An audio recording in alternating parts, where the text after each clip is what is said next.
Bonjour Sandra. Bonjour. Dans la nuit du 20 au 21 juillet 1969, les astronautes américains ont fait leur premier pas sur la Lune. Quels souvenirs vous gardez de cet événement? J'habite à la sud-ouest d'Angleterre à ce moment-là. J'étais dans ma deuxième année comme enseignante. Donc je sais que c'était quelque chose que tout le monde a attendu. Et j'étais chez des amis. Les missions étaient directes. On a tout regardé et surtout le rebondissement de le premier astronaute. Et après, on est sorti dans le jardin. Et je me souviens que la nuit était très claire, on voyait tout.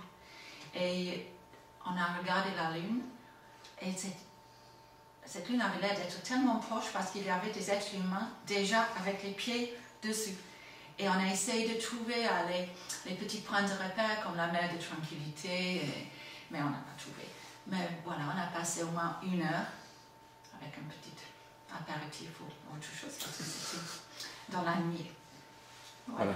Donc après avoir vu en direct les images des astronautes sur la Lune, vous êtes sorti et vous l'avez vue pour de vrai, puisqu'effectivement elle était visible à ce moment-là.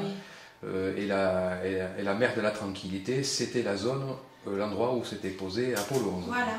Et c'était une forme de... On a fait toute une formation même à l'école primaire. C'était l'après-guerre, on avait un rapport avec les Américains qui était assez particulier. Et les amis, on avait appris qu'il y avait cette guerre entre la Russie et les États-Unis.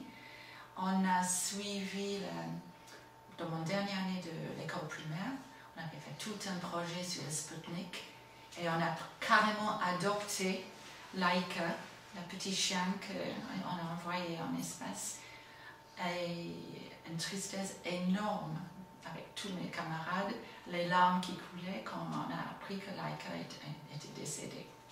Donc c'était...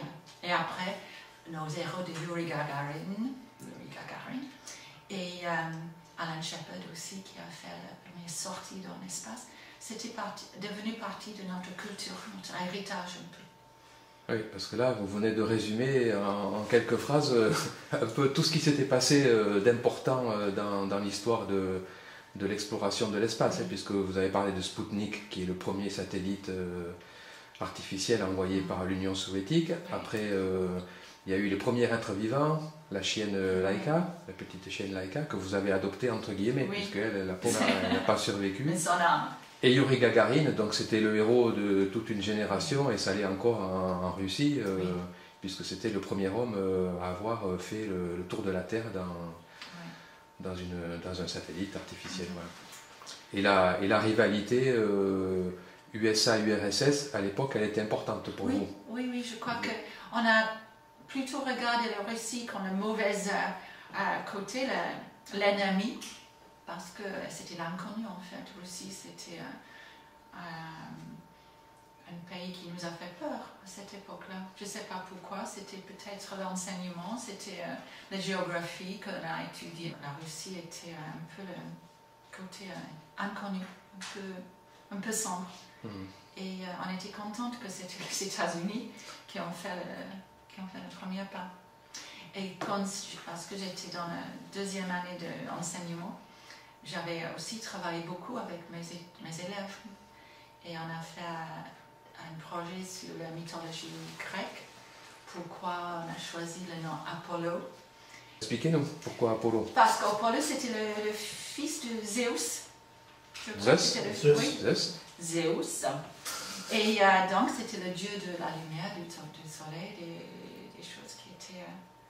tout ce qui était l'avenir, en fait. Voilà. Et donc, vous aviez des élèves à cette époque-là, et là, c'était pendant les vacances d'été, je suppose que vous aviez...